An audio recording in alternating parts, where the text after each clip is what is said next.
Imagine कीजिए कि job के दौरान आप पैसे इन्वेस्ट करते हैं 10 लाख रुपए एक बैंक में 10 साल के लिए। ये अमाउंट आपको आपके पेरेंट्स ने दिया है ताकि ये अमाउंट आपके बुरे वक्त में काम आए, और आप भी एज ए सिंसियर सिटीजन इसे बैंक की एफडी में डाल देते हैं ताकि ये अमाउंट ग्रो करता रहे। अब 10 साल के बाद एक इमरजेंसी सिचुएशन आती है जिसमें आपको 30 लाख रुपए के आसपास चाहिए, और आपको याद आता है कि आपने 10 लाख रुपए 10 साल पहले बैंक में डाले थे। आप सोचते हो कि उस अमाउंट से आपकी काफी हेल्प हो जाएगी क्योंकि वो अमाउंट बढ़ के 18 से 19 लाख तो हो ही गया होगा। लेकिन जब आप बैंक जाते हो तो आपको पता चलता है कि वो अमाउंट 18 लाख रुपए नहीं बल्कि 9,27,500 रुपए बचा है। आप में से काफी लोगों को लगेगा कि यार ऐसा नहीं हो सकता, लेकिन अनफॉर्चुनेटली ये कैलकुलेशंस रियल हैं और इसमें हमने रेट ऑफ इंटरेस्ट -0.75% लिया है, जो कि स्विट्जरलैंड के बैंक का रेट ऑफ इंटरेस्ट है। आई नो हमें से काफी लोग इस बात पर शॉक्ड होंगे, but this is reality. Switzerland के अलावा डेनमार्क, जापान, स्वीडन और स्पेन में भी नेगेटिव रेट ऑफ इंटरेस्ट है। हमें से मैक्सिमम लोगों को पता ही होगा कि इंडियन बैंक इंटरेस्ट रेट्स भी कम हो ही जा रहे हैं और 6 to 7% का जो इन्फ्लेशन रेट है उसे भी मैच नहीं कर पा रहे। यानी हमारे पैसों की परचेजिंग पावर तो कम हो ही रही है, और हो सकता है कि हमारे देश में भी एक टाइम आएगा जब इंटरेस्ट रेट नेगेटिव हो जाएंगे, और तब हम क्या करेंगे? इसका एक ही आंसर है कि हमें अपनी फाइनेंशियल एजुकेशन को बढ़ाना पड़ेगा। और आज की वीडियो से टॉपिक के ऊपर है कि कैसे हम इन्वेस्टमेंट को समझकर इन्वेस्ट कर सकते हैं। एज अ बिगनर या इवन वो लोग जो इन्वेस्टमेंट में एक्टिवली पार्टिसिपेट नहीं कर सकते, उन्हें इंडेक्स फंड को समझना ही पड़ेगा। तो मैं कोशिश करूंगा कि आपको बच्चों की भाषा में स्टोरी की फॉर्म में इंडेक्स फंड्स को समझा पाऊं। So let's start my dear brothers and sisters. देखिए, जब भी कोई कंपनी बनती है तो उसे ग्रो करने के लिए पैसे चाहिए होते हैं। एक तरीका पैसे इकट्ठे करने का ये होता है कि कंपनी के ओनर्स कंपनी का कुछ हिस्सा शेयर में कन्वर्ट करके उसे बेच दें।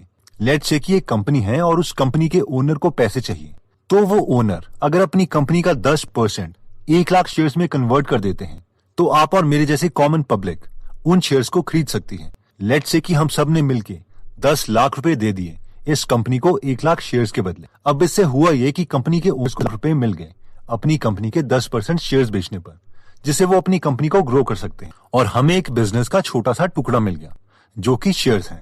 अब अगर ये कंपनी ग्रो करती है तो हमारे शेयर्स की वैल्यू बढ़ेगी, जो कि बैंक रेट के इंटरेस्ट से ज्यादा हो सकती है। अब आप सोचेंगे यार ये तो सही है, मगर हम ऐसी कंपनीज ढूंढे कैसे जो ग्रो हो? और ऑब्वियसली अगर हम एक बिगनर है तो ये थोड़ा डिफिकल्ट टास्क है और टाइम कंज्यूमिंग भी। इसलिए अब कई लोग बोलते हैं जो एजुकेटेड हैं कि हम तुम्हें कंपनीज ढूंढ के देंगे, जिसके बदले हम उन्हें थोड़ी फीस दे सकते हैं, और इन लोगों को हम फंड मैनेजर्स कहते हैं। बेसिकली फंड मैनेजर वो लोग हैं जो अपनी नॉलेज यूज करते हैं काफी सारी कंपनीज ढूंढने के लिए जो उनके अकॉर्डिंग अच्छा परफॉर्म कर रही होती हैं, और फिर हम सब मिलके फंड मैनेजर्स को पैसे देते हैं। लेट्स से आपने 1 लाख रुपए दिए, मैंने 10 लाख एंड सो ऑन, और ये फंड मैनेजर्स काफी सारी कंपनीज ढूंढ के हमारे पैसे उन सब कंपनीज में डाल देगी और उसके बदले कुछ फीस लेगी, 1 या 2%। अब क्योंकि हम सब ने मिलकर एक फंड कलेक्ट किया था जो फंड मैनेजर ने इन्वेस्ट किया, इसीलिए इस फंड को हम म्यूचुअल फंड बोलेंगे। तो ये कॉन्सेप्ट ठीक भी लगता है कि हाँ, एक इंटेलिजेंट इंसान है जिसने अपनी एक्सपर्टीज को यूज करके हमें सलाह दी और उसके बदले हमसे फीस ले रहा है। लेकिन जॉन सी बॉगल बोलते हैं कि हमें म्यूचुअल फंड में नहीं बल्कि इंडेक्स फंड में इन्वेस्ट करना चाहिए। अब आप बोलेंगे कि ये जॉन बॉगल कौन है और अब ये इंडेक्स फंड क्या होता है? सबसे पहले तो हम देखते हैं कि जॉन सी बॉगल है कौन। John C Bogle Vanguard group के फाउंडर हैं, जो ग्रुप $5.3 ट्रिलियन मैनेज करता है। हाँ, आपने एकदम सही सुना, मिलियन नहीं, बिलियन नहीं, बल्कि trillion dollars, trillion with a T. Plus John Bogle की स्ट्रैटेजी पर वॉरेन बफेट को इतना विश्वास था कि वॉरेन ने प्रोटेजे पार्टनर्स नाम की एक ग्रुप से $1 मिलियन की शर्त लगा ली कि 10 साल में इंडेक्स फंड म्यूचुअल फंड से बेटर ही परफॉर्म करेगा, और एज एक्सपेक्टेड हुआ भी यही। वॉरेन बफेट ये शर्त जीत गए। अब सवाल आता है कि म्यूचुअल फंड तो समझ आ गया, लेकिन ये इंडेक्स फंड क्या है? देखिए, म्यूचुअल फंड में फंड मैनेजर और उनकी टीम अपनी इंटेलिजेंस को यूज करके ऐसी कंपनीज ढूंढती हैं जो अच्छा रिटर्न दे सके, इसलिए वो फीस भी लेती हैं 1 से 2% हर साल। लेकिन इंडेक्स फंड वो फंड्स होते हैं जिसमें कोई इंटेलिजेंस की जरूरत नहीं होती, बल्कि पहले से सेट रूल्स के अकॉर्डिंग पैसे इन्वेस्ट किए जाते हैं। फॉर एग्जाम्पल, अगर हम निफ्टी 50 इंडेक्स फंड की बात करें तो इस इंडेक्स फंड का एक रूल है। वो रूल ये है कि इंडिया की टॉप 50 कंपनीज में उनकी मार्केट कैपिटलाइजेशन के अकॉर्डिंग पैसे लगाए जाएंगे। फॉर एग्जाम्पल, अगर आप 1 लाख रुपए इन्वेस्ट करते हैं तो उसमें से 10.19% यानी 10,109 रुपए रिलायंस इंडस्ट्री लिमिटेड में लगाए जाएंगे, 9,720 रुपए क्योंकि 9.72% है वो HDFC बैंक लिमिटेड में लगाए जाएंगे एंड सो ऑन। और अगर इनकी मार्केट कैपिटलाइजेशन चेंज होती है तो आपके पैसे भी उसके अकॉर्डिंग शफल किए जाएंगे। इनकेस अगर आपको मार्केट कैपिटलाइजेशन नहीं पता तो मार्केट कैपिटलाइजेशन का मतलब है कि एक कंपनी में कितने शेयर्स हैं मल्टीप्लाइड बाय उस कंपनी की एक शेयर की वैल्यू कितनी है। तो इसमें जो फंड मैनेजर्स हैं उनको कोई ब्रेन नहीं लगाना और उन्हें यही रूल फॉलो करना है। तो जो भी इंडिया की टॉप 50 कंपनीज आती हैं उसमें उसकी मार्केट कैपिटलाइजेशन के अकॉर्डिंग पैसे लगा दो। अब जॉन बॉगल का लॉजिक है कि घास के पूरे स्टैक में से एक सुई ढूंढने से बेटर है कि हम पूरा घास का टुकड़ा ही क्यों ना खरीद लें, यानी ऐसी कंपनीज ढूंढना जो मार्केट को आउट परफॉर्म कर सके। इससे बेटर तो यह है कि पूरी मार्केट की कंपनीज में इन्वेस्ट कर लो ताकि हमें एवरेज रिटर्न तो मिलता ही रहे। जॉन बॉगल ऐसा इसीलिए कह रहे हैं क्योंकि उनके अकॉर्डिंग एक म्यूचुअल फंड मैनेजर के लिए भी ये बहुत डिफिकल्ट होता है कि वो ऐसी कंपनीज ढूंढे जो मार्केट से बेटर परफॉर्म कर सके। और इसके लिए वो अपनी book the little book on common sense investing में डेटा भी देते हैं। और वो कहते हैं कि अमेरिका में 36 साल में 355 न्यू म्यूचुअल फंड्स आए थे, लेकिन उनमें से 223 म्यूचुअल फंड्स बंद हो गए, यानी 2/3 से भी ज्यादा आउट ऑफ बिजनेस हो गए। इतना ही नहीं, जो बचे थे उनमें से 60 ने इंडेक्स फंड के मुकाबले काफी खराब परफॉर्म किया, 48 ने इंडेक्स फंड के आसपास परफॉर्म किया और सिर्फ 24 ने इंडेक्स फंड से बेटर परफॉर्म किया। असल में इन 24 में से भी ज्यादातर म्यूचुअल फंड ने शुरू में ही अच्छा परफॉर्म किया था जब इनका फंड साइज छोटा था। और जैसे ही वॉरेन बफेट कहते हैं, a fat wallet is the enemy of superior returns, यानी जिनकी जेब में ज्यादा पैसे होते हैं वो बिना सोचे समझे लापरवाही से ही पैसा खर्च करते रहते, इसलिए उनके रिटर्न्स भी कम होते हैं। इस तरह एंड में सिर्फ 3 ऐसे म्यूचुअल फंड थे जो बंद नहीं हुए और इंडेक्स फंड के रिटर्न को बीट कर पाए, यानी 1% म्यूचुअल फंड भी लॉन्ग टर्म में इंडेक्स फंड्स को मात नहीं दे पाए। अब इससे पहले कि कोई सोचे चलो यार इन्हीं 3 म्यूचुअल फंड में इन्वेस्ट कर देते हैं, तो रुक जाइए क्योंकि अभी बात पूरी नहीं हुई है। एक्चुअल में म्यूचुअल फंड मैनेजर्स को भी नहीं पता होता कि इन 355 म्यूचुअल फंड में कौन सा अच्छा परफॉर्म करेगा आने वाले सालों में। इसके अलावा म्यूचुअल फंड में एक और कमी है और वो है म्यूचुअल फंड की फीस। आइए इसे एक स्टोरी से समझते हैं। अग्रवाल्स नाम का एक अमीर परिवार था। उन लोगों ने अपने देश की मार्केट के सारे शेयर्स खरीद लिए। जब भी कोई कंपनी ग्रो करने के लिए अपने शेयर मार्केट में निकालती तो वो उसमें पैसे इन्वेस्ट कर देते। इस तरह वो और अमीर हो जाते। इस परिवार का हर मेंबर बहुत अमीर था और बहुत खुश था। लेकिन कुछ टाइम के बाद इस परिवार के कुछ मेंबर्स एक्सपर्ट की सलाह लेने गए, क्योंकि सारे शेयर्स अग्रवाल परिवार के पास ही थे। इसीलिए एक्सपर्ट्स ने इस परिवार के कुछ मेंबर्स को कहा कि वो अपने कुछ कंपनीज के शेयर्स अपनी कजन्स को बेच दे जो अच्छा परफॉर्म नहीं कर रही, और उन कंपनीज के शेयर्स खुद के पास रखे जो अच्छा परफॉर्म कर रही है। इससे वो ज्यादा अमीर हो जाएंगे। इन फैमिली मेंबर्स ने एक्सपर्ट की सलाह मान ली। अब ऑब्वियसली एक्सपर्ट्स अपनी सलाह के लिए कुछ फीस लेते थे और कई बार जब जरूरत नहीं होती थी तो भी खुद के लिए पैसे बनाने के लिए वो अग्रवाल फैमिली को रेकमेंड कर देते कि वो कुछ कंपनी के शेयर्स खरीद लें या बेच दें। इससे अग्रवाल फैमिली की वेल्थ कम होने लग गई। जब उन्होंने काफी सोचा तो उन्हें रियलाइज हुआ कि ये एक्सपर्ट्स की राय लेना एक बकवास काम है और पहले की तरह हर कंपनी का शेयर ही खरीद लिया जाए ताकि जब भी कोई कंपनी अच्छा परफॉर्म करे तो उन्हें फायदा हो और एक एवरेज रिटर्न मिलता रहे। उन्होंने एक्सपर्ट्स की रिकमेंडेशन लेना छोड़ दिया और पहले की तरह अपने देश की टॉप कंपनीज के शेयर्स खरीदने लग गए। जॉन बॉगल का भी यही कहना है कि अपने देश की टॉप कंपनीज में पैसे लगाओ और उसे लंबे समय तक होल्ड करके रखो, जिससे ज्यादा फायदा होगा। जॉन कहते हैं कि अगर हम अपने देश के सारे इन्वेस्टर्स का रिटर्न देखें, यानी उन्होंने कितने % कमाया है, तो वो मिलाकर उतना ही रिटर्न होगा जितना कि मार्केट ने दिया है। लेकिन अगर इनमें से कुछ इन्वेस्टर्स ने इन्वेस्ट करने के लिए फंड मैनेजर्स की मदद ली है तो उन्हें काफी कमीशन भी देनी पड़ेगी और बिल्कुल उतना ही उन्हें कम रिटर्न भी मिलेगा। उनका रिटर्न उतना ही कम हो जाएगा जितना उन्होंने कमीशन दिया है। आइए एक एग्जांपल से समझते हैं कि अगर हम कमीशन देते हैं या नहीं देते तो इसका हमारे रिटर्न पर कितना असर पड़ता है। इमेजिन कीजिए कि एक स्टॉक मार्केट है जो कभी ज्यादा रिटर्न देती है तो कभी कम, लेकिन एवरेज में हमें 50 साल के लिए 8% रिटर्न मिल जाता है। सोचिए एक इंसान है जो 22 साल की उम्र में इन्वेस्ट करना शुरू कर देता है और 65 साल की उम्र तक इन्वेस्ट करता रहता है। अब आप बोलेंगे इतनी लंबी इन्वेस्टमेंट, तो उसका जवाब यह है कि वैसे भी तो हर कोई लॉन्ग टर्म के लिए कुछ ना कुछ पैसे तो सेव करता ही है। तो इस इंसान ने बैंक के बजाय स्टॉक मार्केट में पैसे इन्वेस्ट करना स्टार्ट कर दिया था जो 8% का रिटर्न दे रही थी। अब इसके बजाय अगर वो म्यूचुअल फंड में पैसे इन्वेस्ट करता है तो फंड मैनेजर उससे 2.5% लेगा, जिसके कारण हर साल उसका रिटर्न 8 - 2.5% यानी 5.5% का होगा। अब अगर ये इंसान एक ही बार में 1 लाख रुपए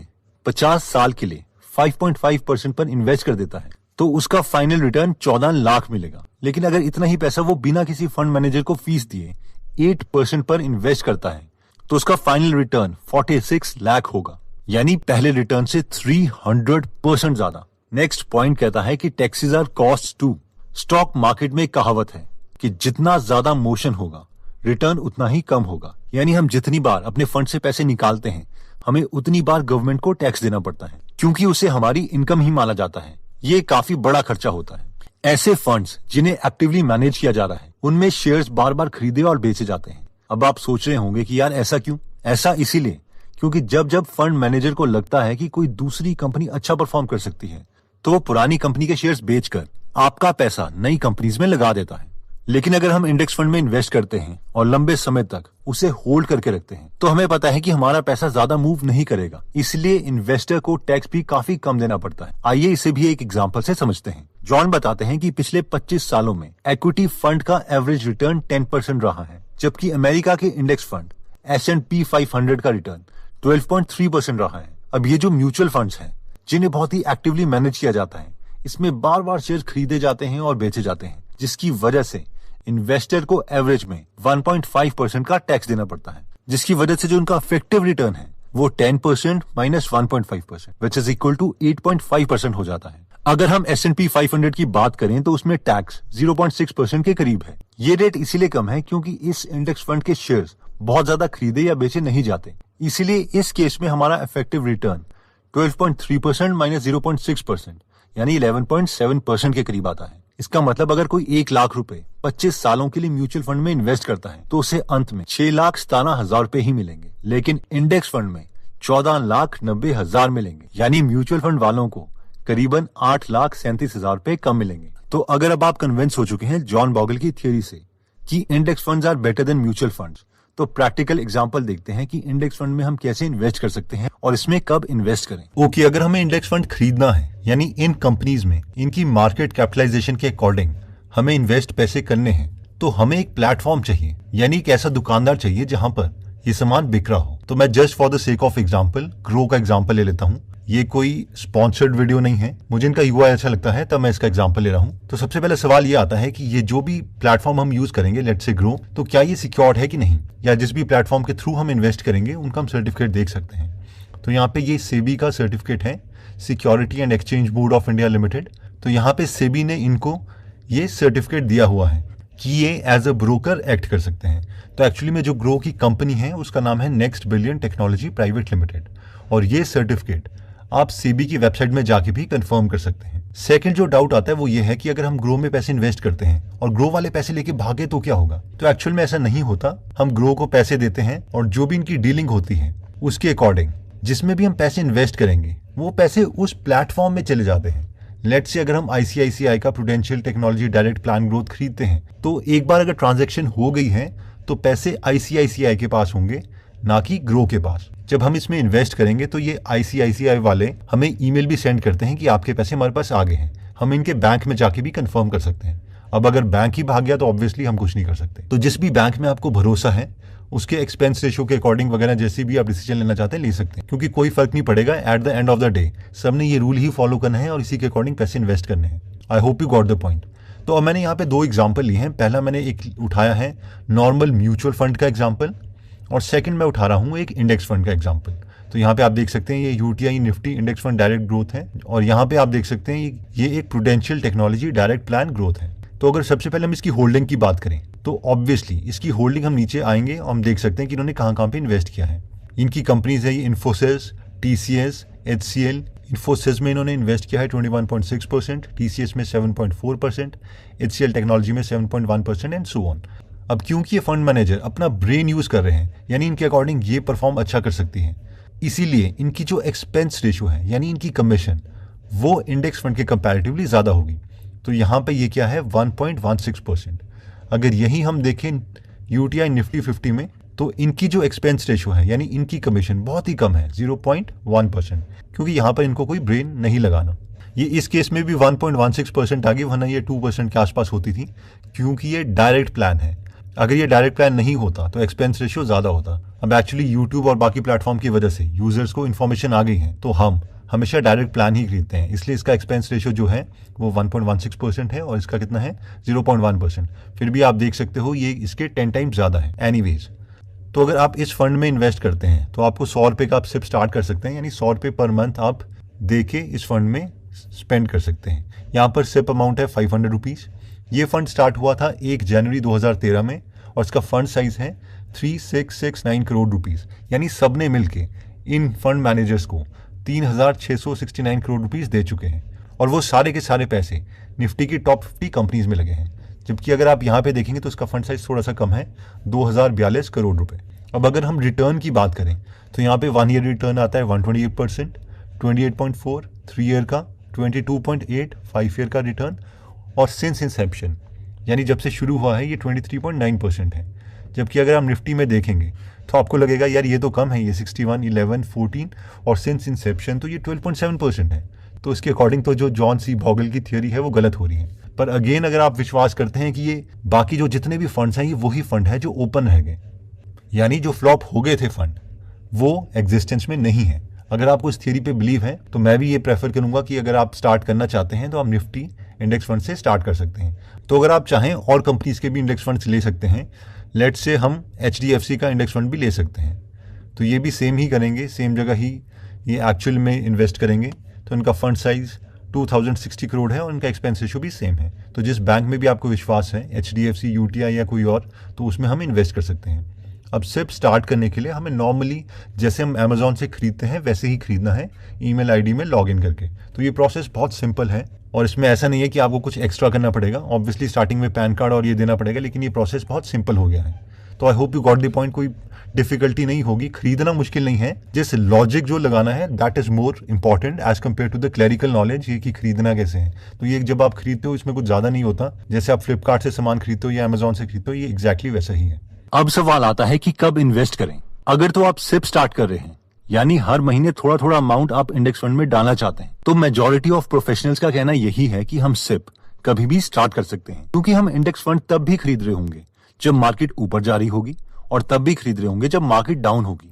तो हम एक एवरेज रिटर्न ले सकते हैं। अगर हम लमसम पैसे इन्वेस्ट करना चाहते हैं, यानी एक साथ कुछ पैसे इन्वेस्ट करना चाहते हैं, तो आपके मन में सवाल होगा कि यार अगर मैंने पीक में इन्वेस्ट कर दिया तो मुझे नहीं लगता कि मुझे अच्छा रिटर्न मिलेगा 10 सालों में। एंड यू आर राइट, हम एक्सट्रीम पीक में एक साथ सारा अमाउंट ना इन्वेस्ट करें। इसके लिए हमें GDP और मार्केट कैपिटलाइजेशन को समझना होगा, जिसे हम वॉरेन बफेट इंडिकेटर भी कहते हैं। तो आपके मन में जो डाउट हो सकता है ऑब्वियसली वो सही है। अगर तो हम सिप कर रहे हैं तो हम हर वक्त खरीद रहे होंगे। फॉर एग्जाम्पल ये 22 फेब 2016 में खरीदते हैं, फिर 22 मार्च 2016 में खरीदेंगे और हर बार हम ऑन एन एवरेज हर महीने में खरीद रहे होंगे। तो जो हमारा रिटर्न होगा वो भी एवरेज होगा। लेकिन जो लंप सम है, यानी एक साथ अगर पैसे में इन्वेस्ट करते हैं, तो क्या हमें कर देने चाहिए या इसके पीछे कोई लॉजिक है?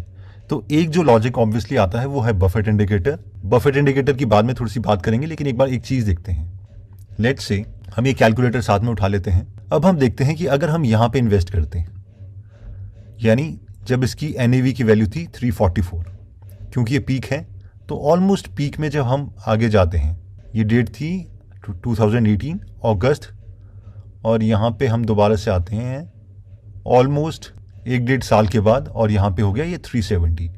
तो हमने क्या किया था, 344 पे खरीदा और हमने वेट भी किया क्योंकि हमने पीक पे ही खरीदा और इस टाइम भी पीक ही है।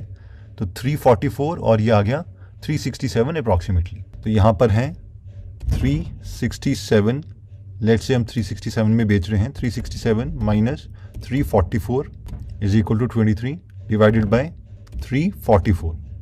तो हम ये परसेंटेज रिटर्न देख रहे हैं मल्टीप्लाइड बाय ऑब्वियसली 100। तो इसमें अगर आप देखेंगे तो ये 6% के आसपास का रिटर्न है। तो ये लगता है 15% तो हुआ नहीं, हमने 2 साल भी वेट किया। लेकिन अगर हम यहाँ पे देखें, यहाँ पे हमने खरीदा 256 और यहाँ पे हमने बेचा 466। तो 256 और 456 पे देखते हैं। 456 minus 256 divided by 256 multiplied by 100। तो यहाँ पे जो रिटर्न है, अगर आपने बिल्कुल लो पे खरीदा होता और अभी आसपास आप देख रहे होते तो 78% का रिटर्न आ गया है। तो आप ये बोलोगे बहुत ही अनप्रिडिक्टेबल है। तो ऑब्वियसली मार्केट महंगी है या सस्ती है, उसके लिए हमारे पास है बफेट इंडिकेटर। तो ये वॉरेन बफेट ने एक इंडिकेटर बताया था कि एक हमारे पास एक फॉर्मूला है, अगर एक ही फॉर्मूला चूज करना हो तो वो फॉर्मूला होगा ये बताने के लिए कि वो मार्केट उस वक्त महंगी है या बड़ी। वो बोलते हैं कि मार्केट कैपिटलाइजेशन का GDP के साथ रेशो ले लो, यानी जो स्टॉक मार्केट कैपिटलाइजेशन है और जो GDP है, इसका अगर आप रेशो लोगे तो वो हमें बताएगा कि मार्केट सस्ती है या महंगी है। तो अगर वो रेशियो 54% से कम आता है तो हम बोलेंगे कि बहुत ही सस्ती है। अगर वो रेशियो 54 और 70 के बीच में आता है तो मॉडेस्टली अंडरवैल्यूड है, यानी ठीक ठीक लोअर साइड में है। 70 से 85 तक आते हैं तो फेयर वैल्यूड है, यानी ना महंगी है ना सस्ती है। 85 से 101% आता है तो मॉडेस्टली ओवर वैल्यूड है, यानी थोड़ी सी महंगी है। और 101 से ज़्यादा आता है तो सिग्निफिकेंटली ओवर वैल्यूड है। तो इसमें रेशो में हम क्या करते हैं, ऑब्वियसली जैसे बताया था कि जो मार्केट कैपिटलाइजेशन है सारी कंपनीज की, यानी अगर हम निफ्टी 50 की मार्केट कैपिटलाइजेशन ले लें और वो जस्ट से 26.1 ट्रिलियन है। आई डोंट थिंक ये इंडिया का एग्जांपल है, क्योंकि हमारी शायद जो जीडीपी है वो 2.5 ट्रिलियन के आसपास है, but for the sake of example ये 26 डिवाइडेड बाय 17.2 आ गया, तो ये 151.7% आ गया। अगर ये रेशियो इतना आ जाता है तो हम कहेंगे कि जो मार्केट है वो बहुत महंगी है। तो अभी राइट टाइम नहीं है कि हम लंप सम एक साथ पैसे इसमें इन्वेस्ट कर दें। तो अगर अभी हम चेक करना चाहते हैं कि मार्केट सस्ती है या महंगी है, यानी क्या एक साथ लंप सम पैसे इन्वेस्ट कर दिए जाए या नहीं, तो हम क्या करेंगे, तो हम इनका रेशियो लेंगे। तो आप ग्राफ्स में वैल्यू देख सकते हैं। ओके, तो ये इंडिया की जीडीपी है और ये मार्केट कैपिटलाइजेशन है। तो अब हम क्या करते हैं, इनका रेशियो लेते हैं। तो सबसे पहले इंडिया के टोटल मार्केट कैप देखते हैं, यानी कंपनीज, सारी कंपनीज को अगर हम ऐड कर दें तो उनकी टोटल मार्केट कैपिटलाइजेशन क्या आएगी, वो आएगी 183,225 बिलियन रुपीस। तो इसको हम लिख लेते हैं 183,225 डिवाइडेड बाय इंडिया की जीडीपी इस वक्त क्या चल रही है। तो अगर हम यहाँ पे देखें तो ये क्लोज टू है 190,340 के आसपास, 190,340। तो हमने इसको डिवाइड किया 190,340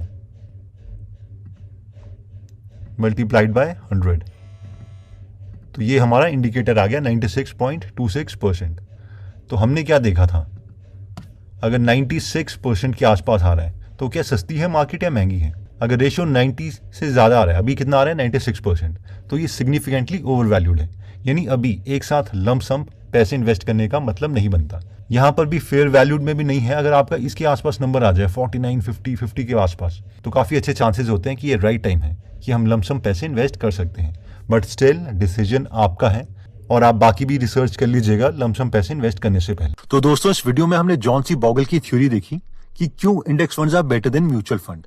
इसके बाद हमने देखा कि कैसे हम इंडेक्स फंड खरीद सकते हैं और प्रोफेशनल्स के अकॉर्डिंग कब हमें सिप स्टार्ट करनी चाहिए और कब लंप सम अमाउंट इन्वेस्ट करना चाहिए। I am not a financial adviser और ये वीडियो एजुकेशनल पर्पज के लिए है, इसीलिए फाइनल डिसीजन आप कॉन्सेप्ट्स को खुद समझ के ही इंप्लीमेंट करें।